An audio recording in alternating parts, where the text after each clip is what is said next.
Welcome to Balu IQ online classes. March 20న world happiness day సందర్భంగా లండన్లోని ఆక్స్ఫర్డ్లో ఉన్నటువంటి వెల్ బీయింగ్ రీసెర్చ్ సెంటర్ అనమాట ప్రపంచంలో సంతోషకర దేశాల యొక్క లిస్ట్ అయితే ప్రకటించిందండి. 147 కంట్రీస్లో రీసెర్చ్ చేసి మరి ఫస్ట్ పొజిషన్లో యాజ్ యూజువల్గా ఫిన్లాండ్ అనేది టాప్ పొజిషన్లో ఉందన్నమాట.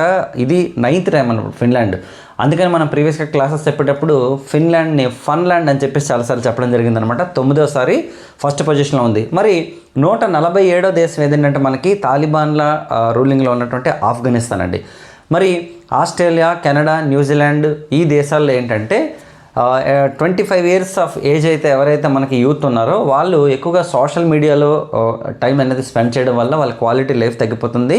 అలాగే చాలా వరకు అన్సర్టెనిటీ ఎక్కువ ఉందని చెప్పేసి మనకి ఈ నివేదిక అయితే చెప్పిందండి. మరి భారతదేశం విషయానికి వచ్చినట్లయితే 2024లో 118వ ర్యాంకులో ఉన్నటువంటి భారతదేశం కాస్త ఇప్పుడు 116వ ర్యాంక్, అంటే 2 స్థానాలు మెరుగుపరుచుకొని 116th పొజిషన్లో ఉందండి. మరి ఇది మనం సంతోషించదగ్గ విషయం అనమాట. దాతృత్వం అవ్వచ్చు, లేదంటే స్వేచ్ఛ అవ్వచ్చు, రకరకాల విషయాల్లో అనమాట. అలాగే మనకి పర్చేసింగ్ పవర్ ప్యారిటీ కానీ క్వాలిటీ ఆఫ్ లైఫ్ వీటన్నింటి విషయంలో మనకి వచ్చింది. సో కాబట్టి ఈ సంతోషకర దేశాలకు సంబంధించి క్వశ్చన్ అడిగినప్పుడు భారతదేశం ర్యాంక్ ఎంత, ఫస్ట్ ర్యాంక్ ఎంత, అలాగే ఫైనల్గా ఉన్నది ఏ దేశం అని అడుగుతారు మనకి.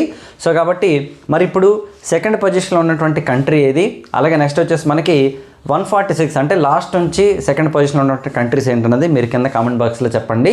అలాగే మన ఇన్స్టా పేజ్ని ఫాలో అవ్వండి, అలాగే మన యూట్యూబ్ ఛానల్ని సబ్స్క్రైబ్ చేసుకోండి, మన యాప్ని డౌన్లోడ్ చేసుకోండి. నెక్స్ట్ వీడియోలో మళ్ళీ కలుద్దాం. Thank you very much and wish you all the best.